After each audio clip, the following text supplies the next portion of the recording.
feel a pleasure to introduce our two speakers today, Phil Dawson and Laurie Rennie. Phil was born post-World War II of Anglo-German ancestry. He first became interested in ships during his early childhood in the city of Bahia, Brazil, through his father's work there as an explorer and as a passenger on several long ocean voyages with his parents and siblings. He moved to England first, then Canada, completed his schooling in Winnipeg, studied computer science at the University of Manitoba. While working with large mainframe computer systems in Canada and Europe, he also continued to follow developments in merchant ships and shipping. He started writing about these interests on a part-time basis. He left the computer field altogether shortly after the fall of the Berlin Wall and the end of the Cold War, and he opted to pursue his lifelong love of architecture and design. He embarked on an entirely new photographic and literary career, specializing in design, operation, and supporting infrastructural aspects of worldwide sea and air transport. On the strength of his success in these ventures, he later became an associate member of the Royal Institute of Naval Architects in London. He's written extensively for various international shipping, aviation, and architectural publications. He's also written and co-authored a number of significant books on ships and ship design.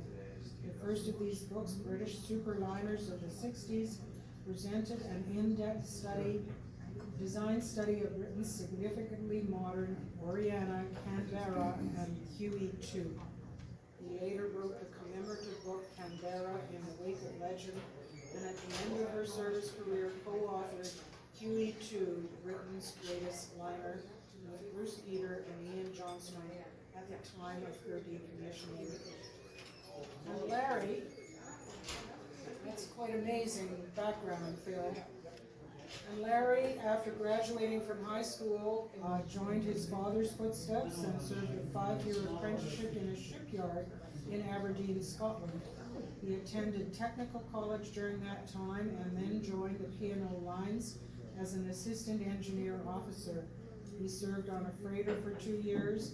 In 1966, he moved to P&O, the Orient Passenger Division, and from there he moved to the Princess Lines, where he served for 9 years, moving through ranks to chief engineer. During this time, he served on a number of ships and so traveled the world. Latterly, he was with the Princess Cruises on the Alaskan cruise voyages. Larry left Princess in 1973. He then joined Aviva Insurance in Toronto as an engineer surveyor. That position took him to Northern Ontario, the Dominican Republic, and Norway. Moving from Aviva, he joined an engineering risk management firm where he was retained by Lloyd's of London to inspect the coastal shipyard in Mariupol, Ukraine, and Reliance Petroleum Company in India. The past 15 years, Larry has returned to marine surveying, where he still works in season for Crawford Marine Services. Please give Larry and Phil a warm Sheldat welcome.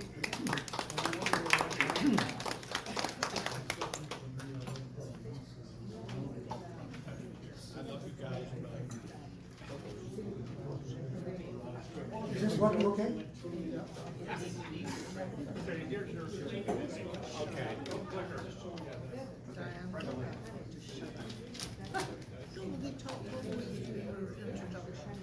Can everybody hear now? Okay. I'm sorry I wasn't here last week because I had a bad case of the flu. And this is the first of 2 talks we're going to do about ships and the P&O and Princess Cruises. This one's more the historic side of things. The second one we'll do with Diane, let's come back. 3rd of January. 3rd of January is more serving with Princess and various voyages that Princess did. So, has anyone been on a Princess cruise? Maybe some people. It was lovely. Okay. Did you do the Alaska one? No, no. No, we just went from Miami down through the Caribbean. I did about 6 Alaskan cruises. Only 2 of them were clear. So anyone who's contemplating doing an Alaskan cruise, it's a hit or miss. Because that's fog or water times. Larry, he's put the microphone. Okay. Okay, anyway, that's a little bit there off the topic. So, can we go to the first slide? This is a advertisement for Laurie Phil and P&O cruises. I think it's taken in the 30s. It's just an illustration of what ships we're going to be talking about. Another, so first of all, does anyone know what P&O actually means? Princess and Laurie? Tell us. It's the Peninsula and Orient. And this all came about because of the Peninsula of Iberia. This is I am taken from John Mansfield's poem. He's talking about splendid ships, their memory, and what they really would like. It's a very nice poem. It relates to old ships.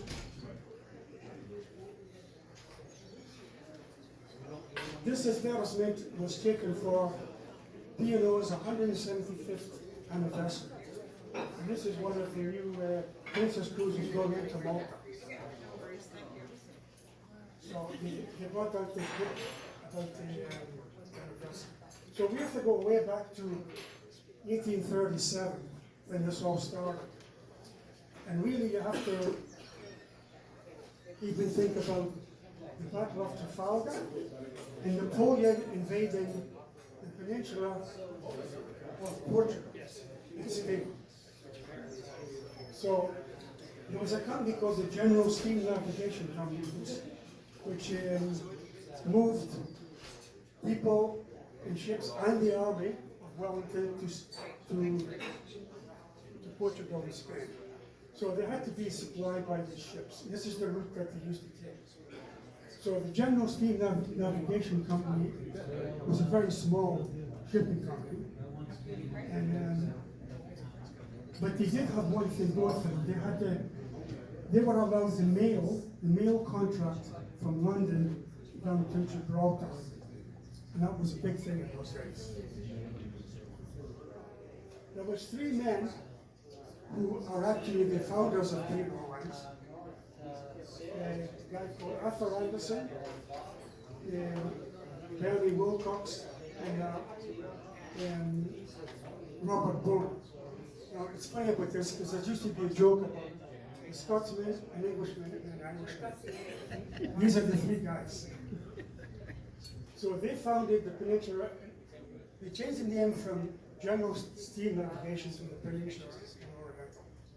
And this is the sort of ships they were running down to Iberia.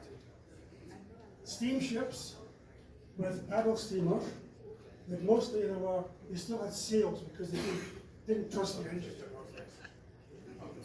for a good cause. Eventually, once the mail contract was given to Gibraltar, these three gentlemen managed to secure the mail contract up to Alexandria. So now they have a ship sailing from UK, Gibraltar to Alexandria. One of the other things they were doing, P&O, in the Mediterranean was they were trying to encourage people to do cruising in the Med. Hold it. So one of the things that they did to encourage cruising, they got the writer William Thackeray to come on a cruise, and they gave him a free cruise if he would write about traveling ships through cruising in the Mediterranean. So that's how they expanded. So now we get to the situation where they've got as far as Alexandria. And this is before the Suez Canal was built. So all ships that were sailing on the eastern part of the Red Sea had to go down the Cape of Good Hope and come up to Suez, which is just like So instead of that, they had to decide, well, let's try and make this easier from Alexandria to Suez. So there was a canal from Alexandria to Cairo, and we're still in the 1800s here. And then so now we've got to get from Cairo to Suez with people. So how are we going to do that? Go again, Phil. This is just one of the ships that's in the Suez Canal. You know, it's in Port Said. In the 1800s, it's called the Acadia. It's the very first Acadia, and I was on the second one, and there's now the third one.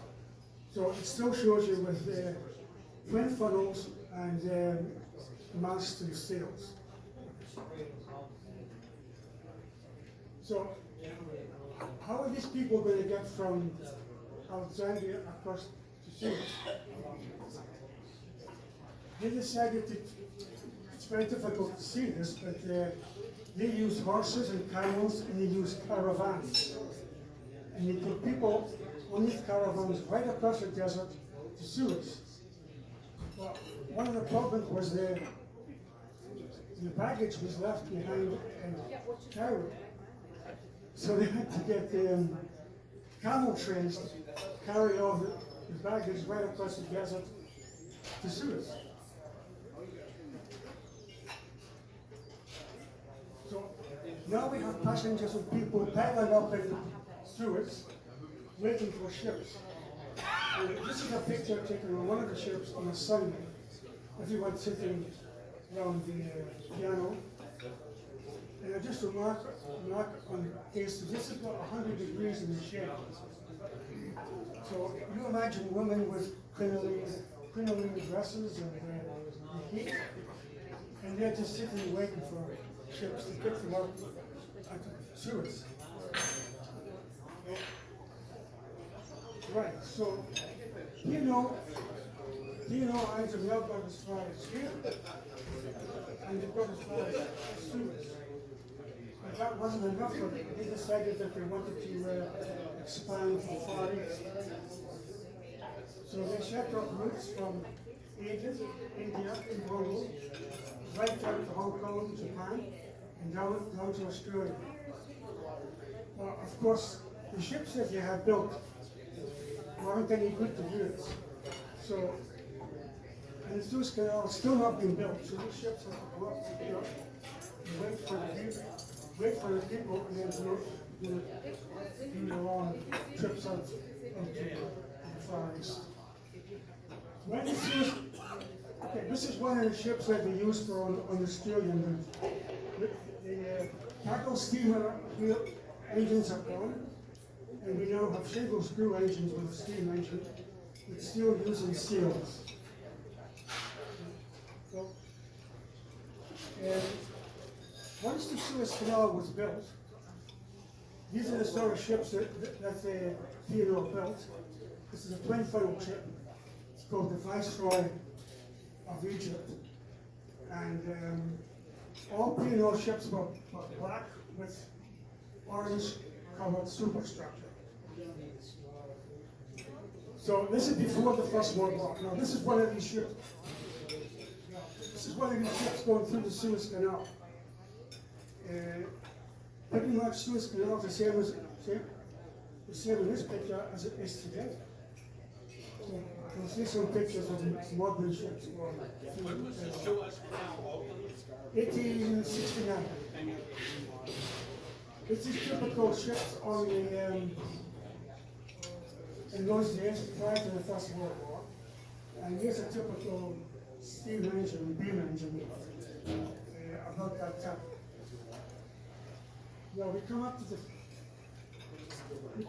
First World War, where most of these ships were requisitioned by the Navy, and all deck and engineering officers were all Navy Reserve officers. We all had to sign papers that we would serve under Royal Navy command in the time of war. And during the First World War, P&O lost quite a lot of ships.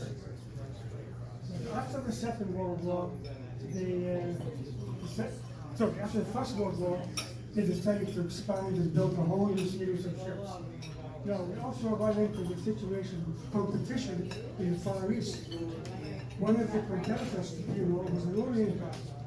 And here's one of the ships, the Orient Line in Northeast. Right, this is another, this is the Viceroy of India, built after the First World War. And it was one of the, my father served on the ship. And this is one of the ones that went out to the Far East all the time. The reason I'm showing this picture is because it was sunk during the Second World War. Here's a picture of the Viceroy of India sinking in the Second World War. Two of the ships my father was on were sunk during the Second World War. But luckily he wasn't running at the time. Okay, now we're, and after the First World War, they're now trying to promote cruises with P&O lines. Here's a advertisement showing that's very good, right? Another cartoon taken on board ship. Someone reading a book and someone he's having a nice snooze as he enjoys his cruise. From about 1930 to 1939, P&O built these white cruise ships. There was five of them altogether, and they were all built to the same sort of design. They were very, very popular. This one in Colombo Harbor with all the gunboats trying to sell hostages. Some were built in a Clyde, some were built in Ireland. There was 500 total. A picture of the interior of some of those ships. It's a little bit dated, you wouldn't have this sort of furniture now. But this is similar to the Titanic furniture. Lots of lounges and smoking rooms. This is one of the cruise ships built about the end of the 40s. And this is in Venice. And as you can see, it used to come right into the Venice harbor.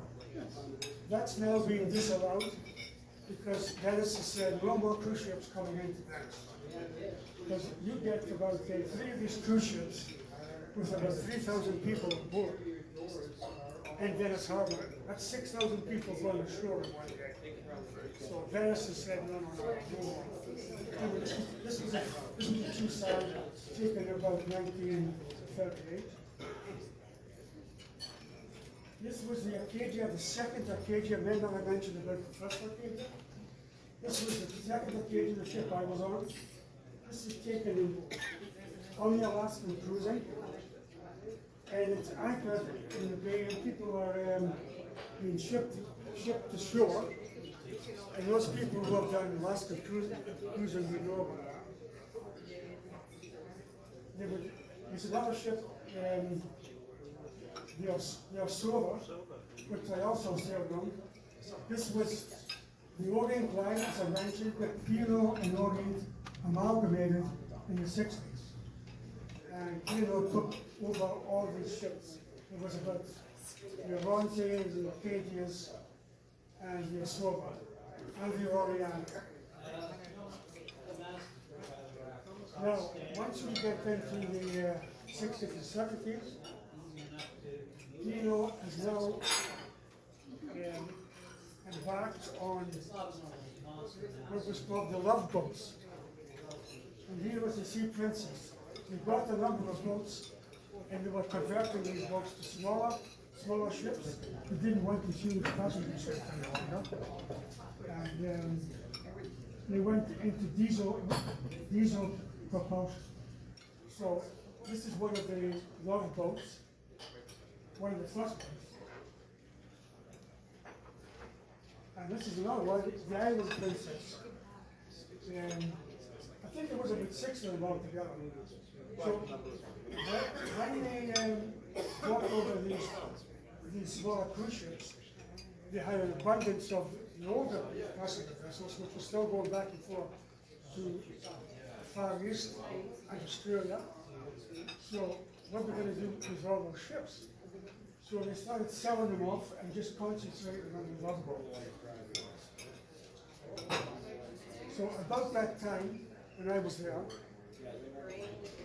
wasn't much point in working for the love boats, and I decided that was the time to leave. This picture is taken of the Arcadia in Glacier Bay in Alaska at the time of the amalgamations between Princess Cruises and P&O. Princess Cruises were a very small shipping company on the west coast of America. There had been 3 ships running up and down to Alaska. So P&O, in their wisdom, said, well, here's a market for cruising up to Alaska, but we need more ships. So P&O had the ships, Princess Cruises had the routes. So it made a perfect sense to combine the companies. And what happened in '71, the Arcadia went up into Glacier Bay, and there was a ceremony with Princess Cruises. They flew in on a seaplane, and we had a ceremony on the ship where Princess Cruises and P&O amalgamated into Princess Cruises only. And P&O pretty much ceased to exist at that time.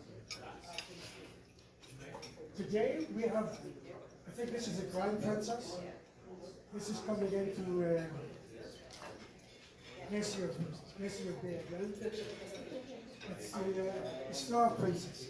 You will see how the difference in design occurs. There's much more smaller ships, much more compact, and they're all mostly diesel driven.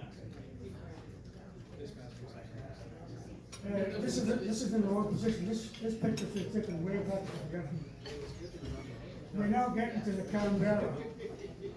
This ship was built in the 70s by P&O as a flagship, and it was designed to mostly get people from Australia to UK and around the world. What's the term flagship? It was a flagship, was the biggest ship they had in the line, and where the senior officers were all on. There was a senior captain, senior chief engineer, so that's why it was called the flagship. And Phil's going to talk about this in a few minutes. One of the things the Canberra did, we had this, from UK to Australia, they had this immigrant scheme where they took people out to Sydney, Australia, on a £10 sterling scheme. You paid £10 sterling, and you were taken out on the ship, but you had to stay 2 years in Australia. And many of these people that we took out there, some of them stayed and some of them didn't. But this was one of the ships, this was the main ship that took them out to Australia and New Zealand.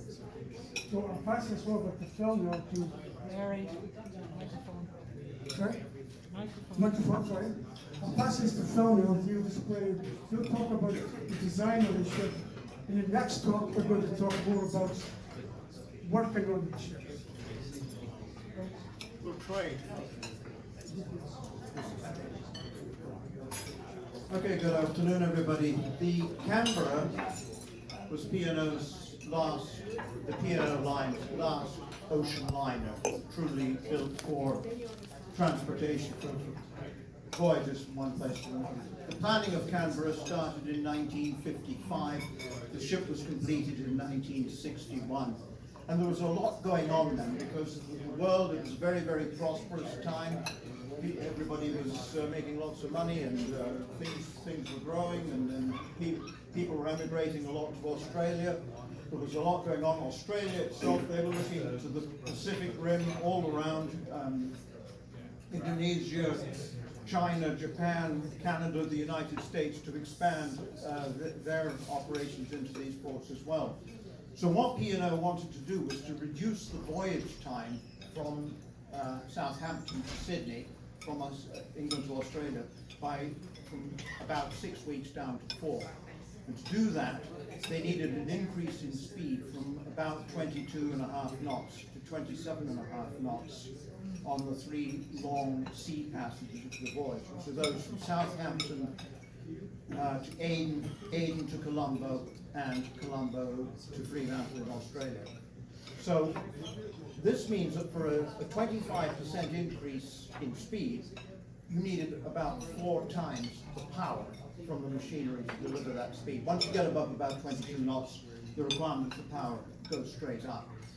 This means, of course, a bigger ship is needed to house the machinery, if nothing else. But the advantages are a big ship like this is able to carry a lot more passengers, is able to do the voyage more quickly, so instead of needing 4 of them to do the service, you only need 2 of them. And as Laurie mentioned, P&O and Orient had amalgamated, so P&O would build one ship, which turned out to be the Canberra, which at that time had not been named, and the Orient line built a ship of similar speed and specifications called the Oriana. Now, before she was named, the code name, at least the name used among the staff in the office, they called the Orbusters, because it was either going to make or bust us. It did make them. Canberra, as the planning started, a young naval architect from Trident Tankers, which was a part of the P&O group, came in and he looked at what they were going to say, oh my God, you need something more modern than this. He had been working on the design of tankers.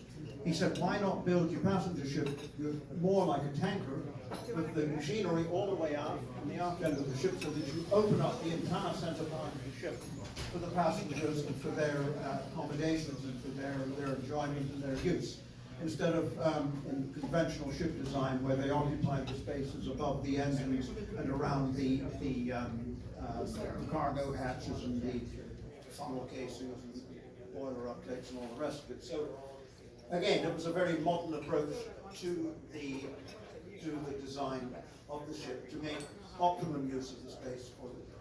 And to accomplish that, very, very powerful machinery, which traditionally would be laid out with the engines aft, the steam turbines, long propeller shafts and boilers all the way forward. What they did was they used a tanker style of approach with the boilers actually above the engines, above the motors, because they had the flexibility of doing that because she was a turbo-electric ship, so the connection between was electrical rather than mechanical. So they had this sort of high-rise arrangement of machinery inside the ship. Now, what they were able to do was to shorten the voyage time by a couple of days in each of those 3 long sea segments, and also to arrange the planning of the voyage so that you did not have the ship lying idle in port overnight and that sort of thing. All port calls were to begin at 8 o'clock in the morning and presumably to finish, so that all of that handling could be done during a single stevedorage ship. Saves money, saves time, and it keeps the ship moving a lot more quickly. Now, they also used land-based architects, namely Sir Hugh Casson and John Wright, to style the exterior of the ship. So that you had this very, very nice form of the ship itself. And they used aluminium for the superstructure. Canberra had more aluminium used in her than any ship, including the SS United States. And what they did was they lowered the lifeboats, which traditionally would be right up at the top here. They brought them down to this level, so that the weight of these lifeboats, and quite much would be lower down in the ship. And they called Canberra the ship that shapes the future. And indeed it did shape the future, because all modern shipping, they reckoned at the time that Canberra was about 10 years ahead of the competition, but in actual fact I think she was 20 years ahead, because in the 1980s, when you saw ships like Royal Princess, they were the first view cruise ships to be built with the lifeboats lower down and with a predominance of accommodation in the upper decks. Canberra was able to have an entire extra deck, probably this one, because of the aluminium, because of the use of aluminium in the superstructure. It would be either possible with a steel construction. So Canberra, we're going to be talking about it more the next time. She was a very, very successful ship, especially in the first 10 or 12 years of her service, when she ran out to Australia. Things got a little dodgy in the 70s when she made the transition to cruising. Cruising was something that had been foreseen in her design right from the beginning. And they made the mistake of positioning her in New York to run short cruises out of New York. The Americans had not seen this ship before. She wasn't known. And it almost came to the point of them deciding to scrap the ship. But other arrangements were made. She ended up becoming probably one of the most popular cruise ships that ever served in the British market. And she served right up until 1996. So she had a good 35 years career. So not only was she the ship that shaped the future, she also served in the Falklands conflict, where she was known variously as the Great White Whale, and the one I like, Super Trooper. So, I think is it beginning of January? We're going to talk about Super Trooper, the Great White Whale, and the ship that shaped the future. Thank you very much. I'll just say a few more things about the Canberra. I'll go back a few pictures. Go back. That's good. You get the mic, I get this. See? Go back a bit. Oh, I gotta switch back. Okay, now try. Back up a bit. Mark, back. Okay. No, I'll get you through. There we go. Okay, talking about the Canberra and the Acadia in different styles. The accommodation for the engineers on the Acadia was on here. See there. You got the Canberra?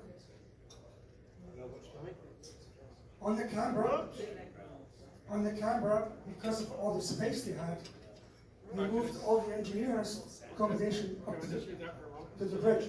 Oh, we're going to have a focus, haven't we? Oh, there we are. Oh, Okay. brilliant. So that way they can see over the line.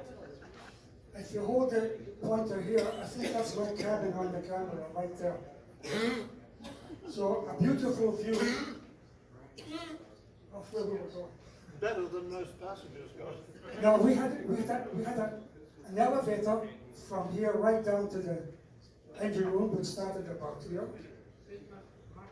And we still had to walk all the way through to the control room. On the next lecture, we'll actually show lots of pictures about the Canberra and the engineering side. One of the problems with having accommodation here, when something went wrong and the elevator was out of action, we had to run all the way along here and go right down the funnels to the engine room. And that was crazy. However, this ship was a beautiful looking ship. It wasn't one of my favorite ships to work on, but it was a beautiful ship to sail on. And the picture you see here is just when Sydney Opera House is almost completed in about 1973, and she's just leaving to go on a cruise. Could you move up one more? To sort of end the P&O story, because P&O has now become Princess Cruises, the only time you see P&O ships is on the ferries running back and forth from UK to France or Norway. They also have a very small cargo division. And you may see out sometimes containers with the P&O flag on them. That's about all P&O's left. So it's all Princess Cruises now. So in the next talk, we'll talk a lot about Princess Cruises, the ships I sailed on, and what it was like to be a passenger, and what it was like to work on these vessels. So thank you very much.